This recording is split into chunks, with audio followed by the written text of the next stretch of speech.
So today, inshallah, we will be doing chapter 6. Okay, so chapter 6 will be highlighting about process synchronization. Okay, process synchronization. So we are going to understand, we are going to see how process synchronization works and what is the function of operating system in process synchronization.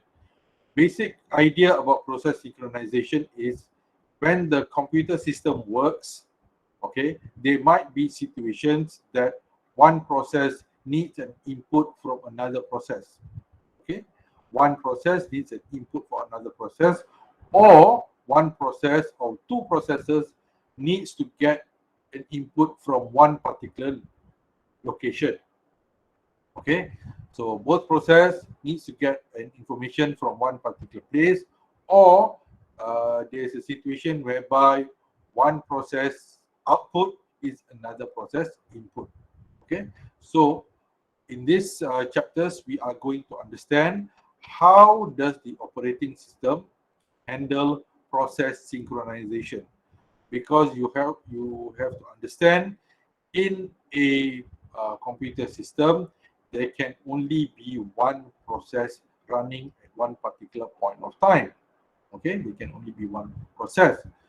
However, since there are two or more processes running at the same time, which wishes to run at the same time, so the operating system must decide on how is the best possible way for both or for two or more processes to run at the same time, especially if both processes are needs to get info from one particular location. Okay, meaning they all let's say process one needs to get input from a particular location, a particular file, and at the same time the same file, the same chat file is also needed by another process. So how is this handled by the operating system? So as you look here, we call it the critical section problem. The critical section is a section inside the computer system. It can be inside the hard disk, it can be inside the RAM, whereby this section or this location is needed by two or more processes. Okay, so both process needs to get some input from this particular section. So how does the operating system handle this? Okay, so there are a few methods. One, it can be the software method, and one, it can also be the hardware method.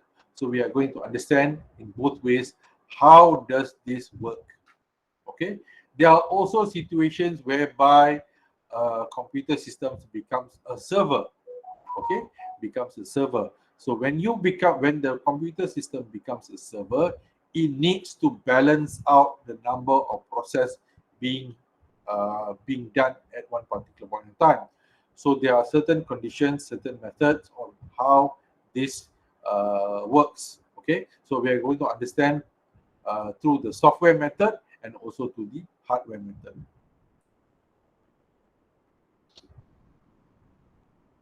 Okay, so the objective of this chapter is to present concepts of synchronization, to introduce a problem which is called the critical section problem, whose solution can be used to ensure consistency, to provide both software and hardware solution, to examine several classical process synchronization problem, explore several tools and how this can solve the synchronization problem.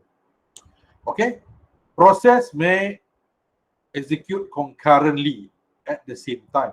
Although we say one process is running at the same one particular point in time, but there may be situations that it can run, or if the PC is at a high level, it may run multiple processes at one point of time.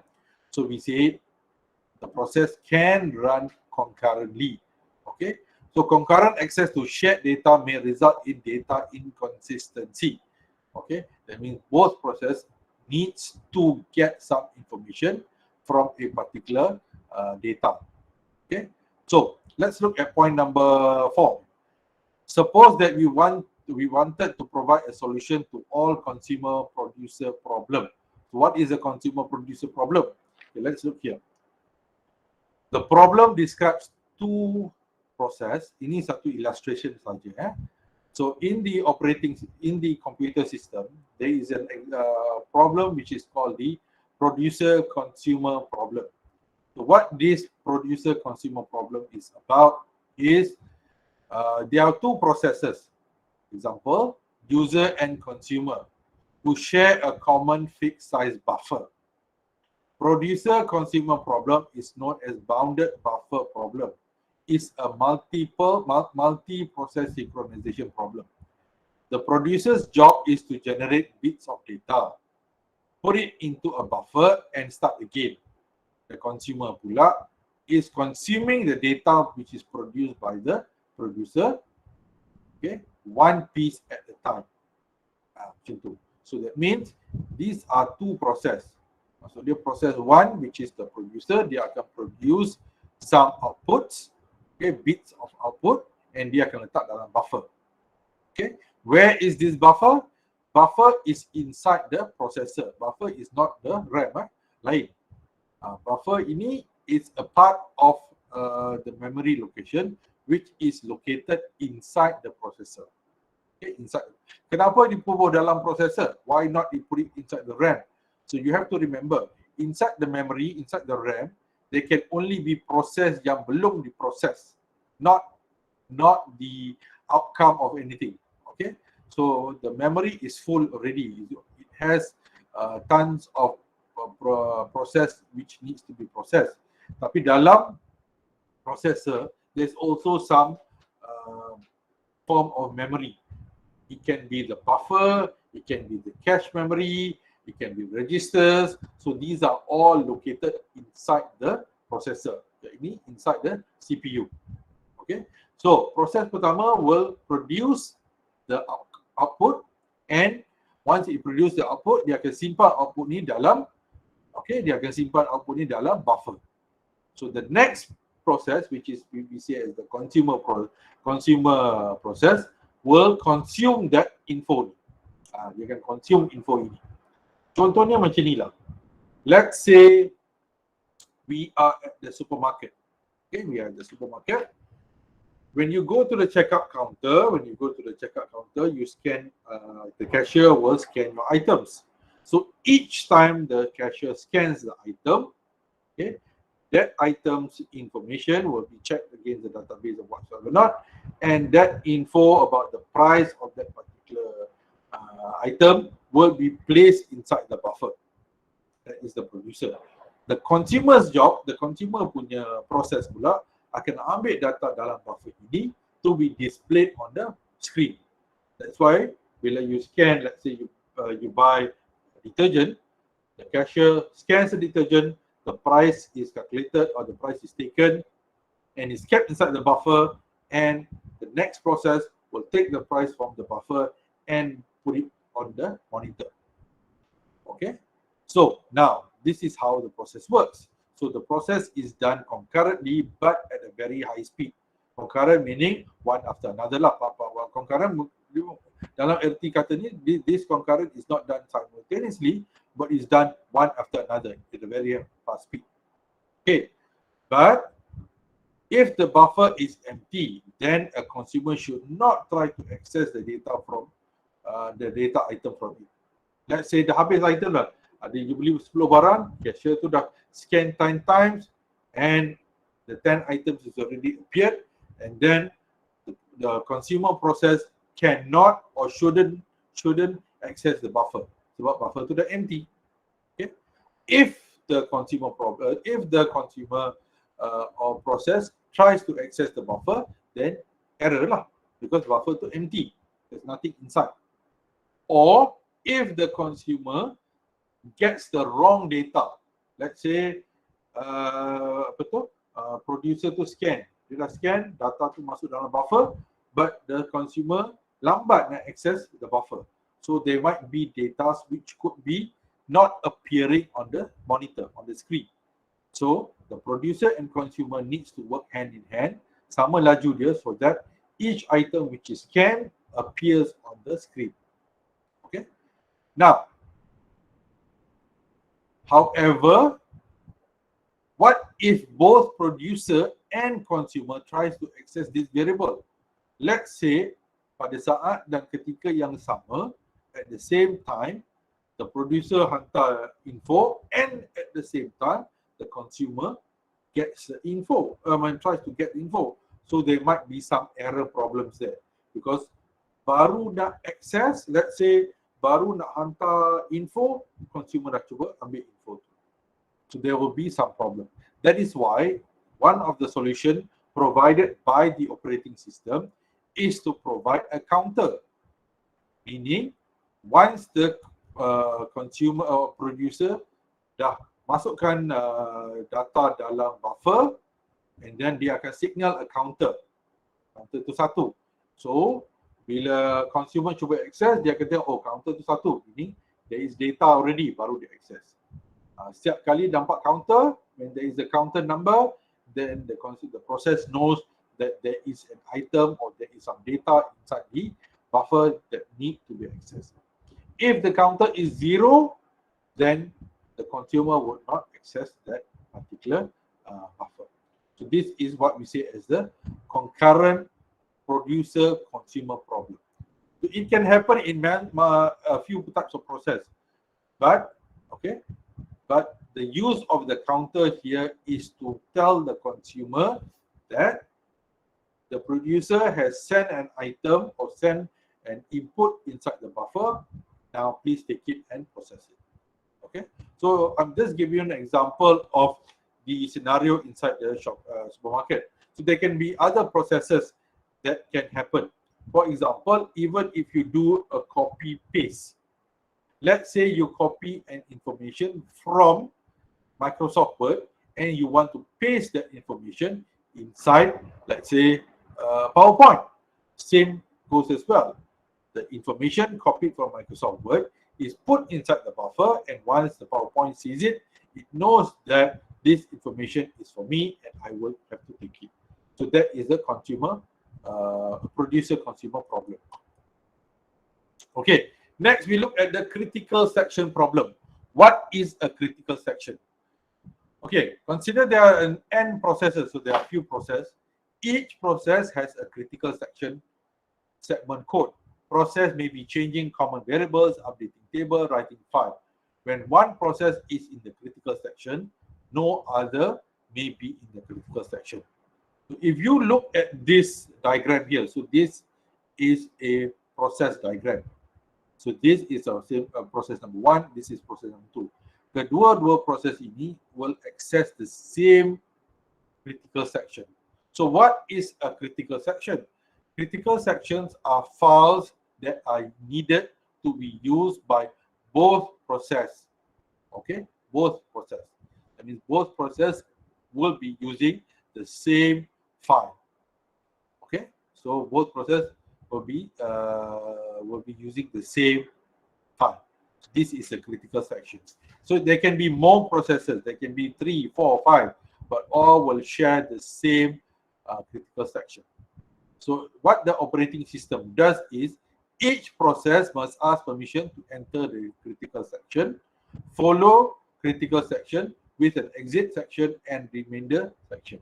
That means once a process needs to access that particular section, it needs to ask permission. From who? From the critical section itself. Okay, so dalam critical section ni ada beberapa algoritma yang telah diletak so that each one, let's say process 1 tengah access, process 2, 3, 4, 5 dan seterusnya cannot access that particular section. Okay, this is if both process try to access critical section, then there will be an error and there will be an infinite loop because dua-dua trying to access the same particular location. Okay, so these are what we say as the critical section problem. Okay, so in order to solve the critical section problem, 3 requirements needs to be satisfied. Okay, how does the operating system do it? It'll do it through 3 requirements, 3 condition. Condition number 1, mutual exclusion. That means if one process is accessing that location, proses lain tak boleh masuk until that particular process has completed using that section. Okay. Number two, if no process is executed in the critical section and there exists some process that wishes to enter the critical section, then the selection of process that will be entered the critical section next cannot be postponed indefinitely. That means if there is no one, tak ada siapa pakai tu, then the next process can go in, okay, and you cannot postpone dah, tak boleh postpone. Okay, there shouldn't be any situation. The operating system must make sure in any one time, pada setiap saat dan ketika, there must be one process only accessing the critical section. And there must be bounded waiting. A bound must exist on the number of times that other processes are allowed to enter the critical section after a process has made a request to enter the critical section. Assume that each process executes at a non-zero speed. No assumption concerning relative speed and the number of no assumption concerning relative speed of the end processes. Meaning, each process can only enter the critical section dalam satu jangka masa for a given period of time, and it has to take turns, bounded. That means dia tak boleh lah masuk 10 kali ke apa ke, dia kena ikut turn lah. Okay, let's say there are 3 process. So mula-mula process 1, and then process 2, and then process 3. And then ulang balik 1, 2, 3, 1, 2, 3. Dia tak boleh 1, 2, 1 balik, 2, 1 balik, 1, 1, and then baru 3. Tak boleh. It has to follow that means there must be a bound. That means each process is bounded, okay, is bounded for the number of times dia boleh masuk. Dia tak boleh masuk all the time, and dia tak boleh tak masuk langsung. So it must follow a certain queue, must follow a certain scenario, must follow a certain flow. That means after 1 is 2, 3, and then go back to 1, 2, 3, 1, 2, 3, and so on and so forth. Okay, this is how critical section problem is solved through by the operating system. It needs to meet 3 conditions. Okay, so however, there are certain cases where the process dalam critical section can be preempted. Okay, what is preempted? Preempted means if there is another process, let's say the current process inside critical section ialah proses number 2. Tiba-tiba proses number 3 pun nak masuk. But kita kata tak boleh, you kena tunggu. But there are certain conditions. If process number 3 is very urgent, then process number 2 akan di preempt keluar.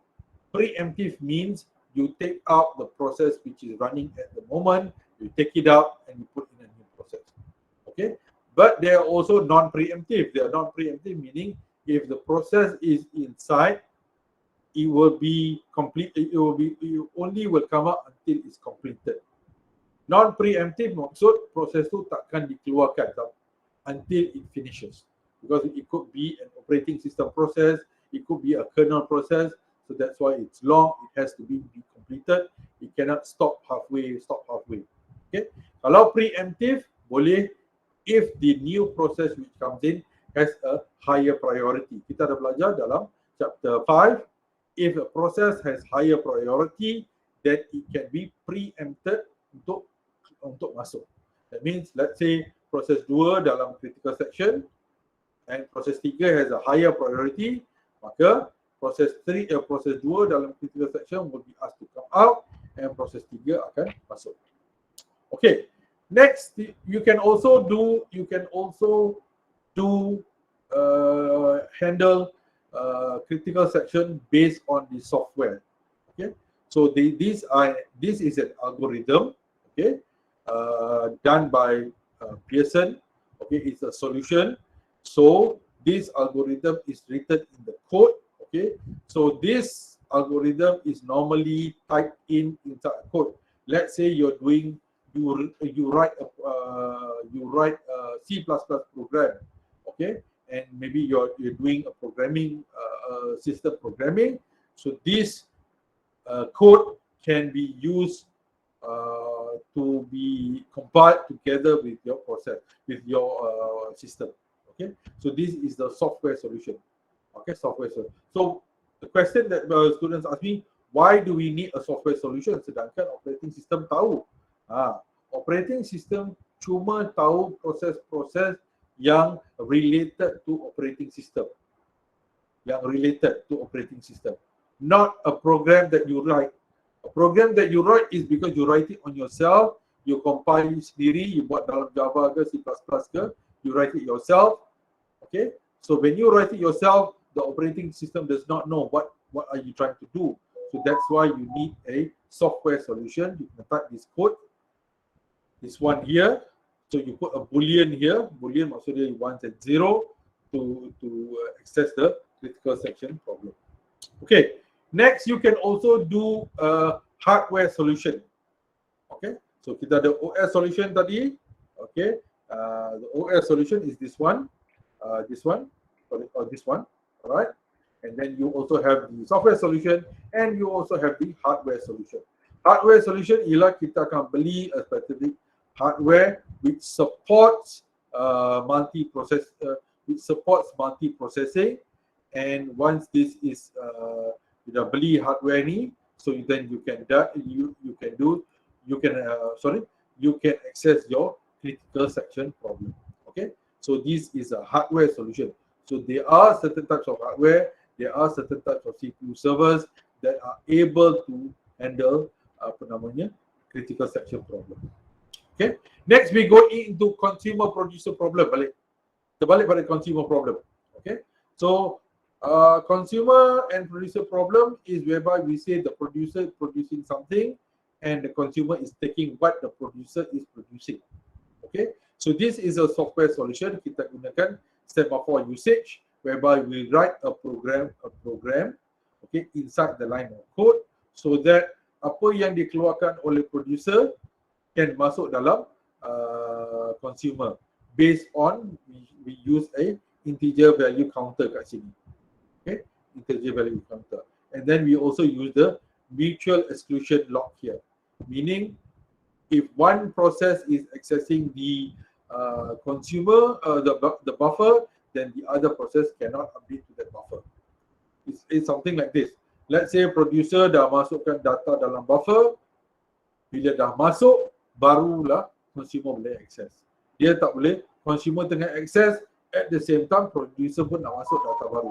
It is not possible. So this slide here shows you the software solution on how the codes on how to solve this consumer problem. Okay, so this is the semaphore implementation in this one line of code. I mean, there's nothing much here. Okay, and then kenapa? Why do we want to do this? Why do we need to handle the consumer producer problem? Is because of deadlock and starvation. What is deadlock? Two or more processes are trying to wait indefinitely, an event that can cause only one of the waiting processes. Meaning, consumer cuba masuk, producer pun cuba masuk, tapi dua-dua tak boleh masuk. So it's trying to do what? Siapa boleh masuk sekarang ni? Deadlock. Dua-dua nak masuk, tapi dua-dua tak cannot end. So consumer is waiting to enter that buffer, producer pun cuba masuk, tapi tak boleh. So there's an error kat situ. That is deadlock. Or maybe starvation. Producer asyik masukkan data, but consumer cannot access the data. It's waiting for producer to update the buffer. But producer tak habis-habis. They keep on updating. Okay, keep on updating, and the consumer cannot access that particular data. Okay, or maybe kalau dalam critical section problem, priority invasion. Scheduling problem when low priority process locks the holds a lock needed by the high priority. That means dalam critical section problem, when the process is inside the critical section, it cannot move out sebab the priority is not high, or the priority is low, or the priority of the new process nak masuk tu is high. Okay, let's say there is a process inside the critical section, tiba-tiba datang proses yang lagi tinggi, proses tu masuk, preempt. And then ada lagi proses yang priority lagi tinggi. So it continuously. So proses yang higher priority sentiasa dapat chance, proses yang low priority tak dapat nak masuk. So it's over and over again. So it definitely dia akan pusing kat situ je, tak habis-habis di proses. Okay, alright. So these are some classical problems of synchronization. We call it the bounded buffer problem, readers writers problem, dining philosopher problem. Ini semua this is the programming version lah. Okay, so let's look at this. A data set is shared among a number of concurrent processes. So data set kat sini kita refer kepada critical section. Readers can only read the data set, they cannot perform any updates. Writers pula can do both, which is they can read and write. Okay, so satu, the writers can read and write, but the readers can only read. Now the problem happens if multiple readers read at the same time. If there are few processes trying to access the same thing at the same time. Okay, only one single writer can access the shared data at the same time. So ada yang cuba baca at the same time and ada juga cuba yang tulis at the same time. So this is what we say as the readers writers problem. Okay, the readers writers problem is basically when there are two or more processes trying to access and trying to update the same critical section at one particular point in time. So what the operating system will do is they will only allow at one point satu je tulis, habis another process will read. So that will go on and on and on. If they do not handle these problems, then the writers can always keep on updating the buffer, tapi orang nak baca tu tak boleh nak baca. So proses tu cuma masukkan data dalam critical section.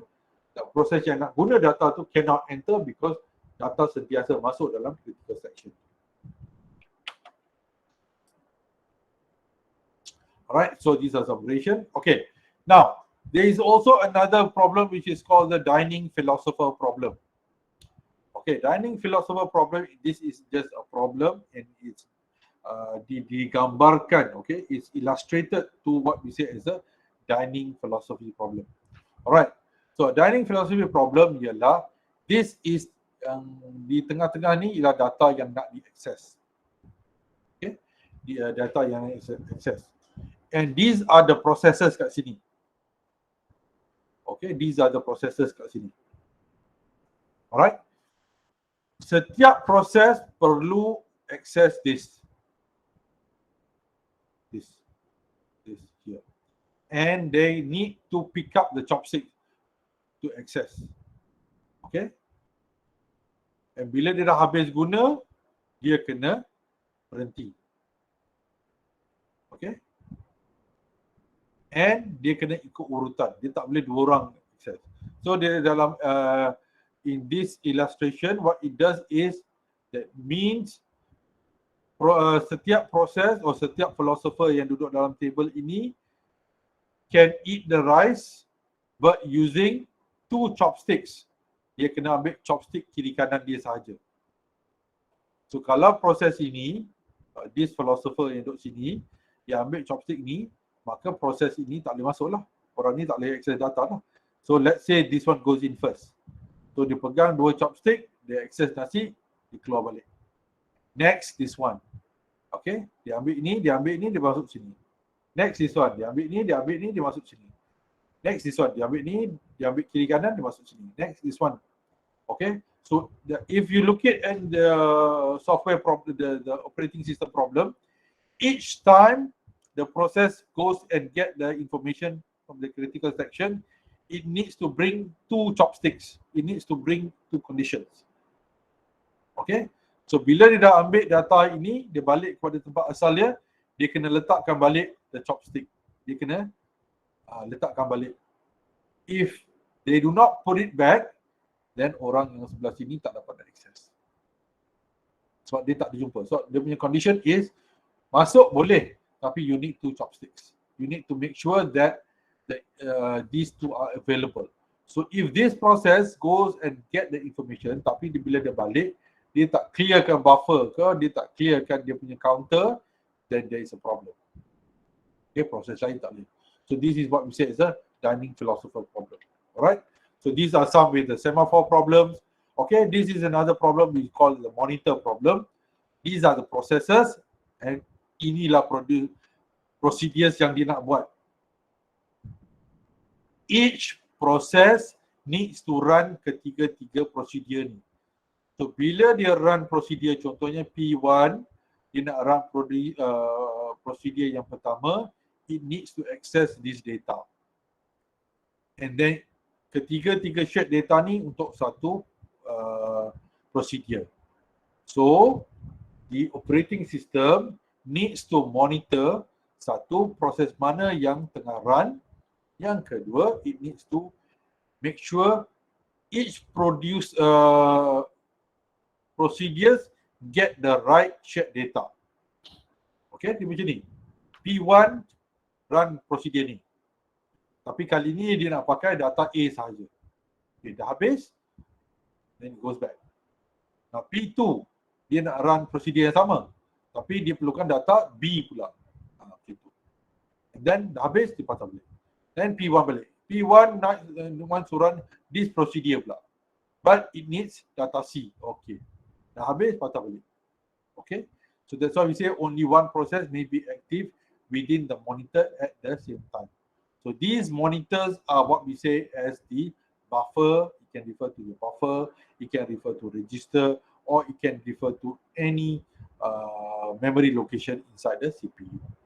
Alright. So this is the monitor version. Ini software lah. Okay, this is how the process will access multiple data in the memory.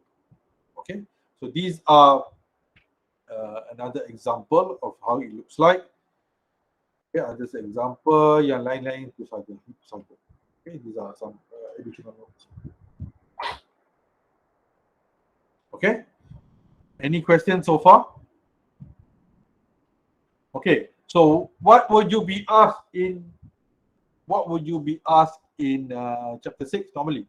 So chapter 6 normally we will ask you to explain about the producer consumer problem, to explain what is the critical section, what are the solutions for critical section. These are three important things that you need to understand from chapter 6 under process synchronization. Okay, and what is the types of solution? So you have the software solution and you also have the hardware solution. Okay, and you'll be also to explain this dining philosophy problem. Explain saja. Okay, so these are the four important things that you need to understand from process synchronization in chapter 6. Okay, do you have any questions for me today?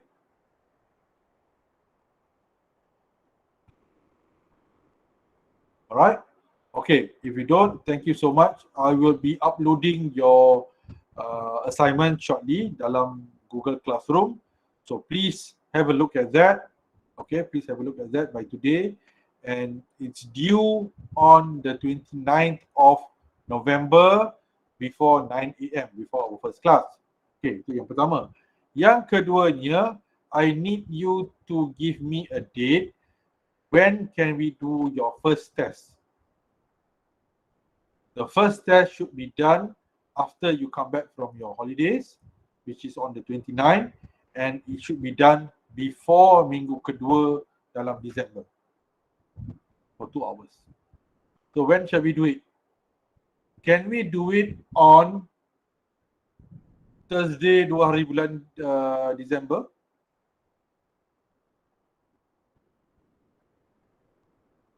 I think can, sir.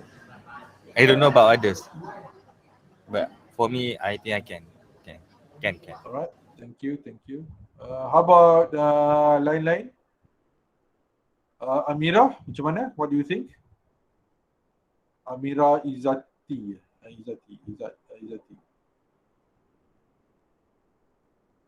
Or Amira? Yes, sir. Boleh ke kita buat exam? Boleh. Bila tarikhnya? Maybe after mid-sem break. Yes, I know after mid-sem break. Bila tarikhnya? When 2 hari bulan Disember boleh? Kejap. Boleh je sir. During class time.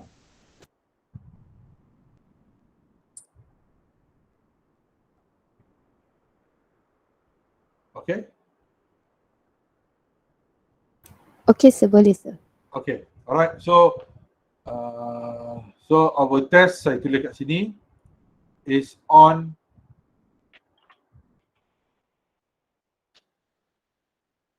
December 2021, 9 PM to 11. Yes.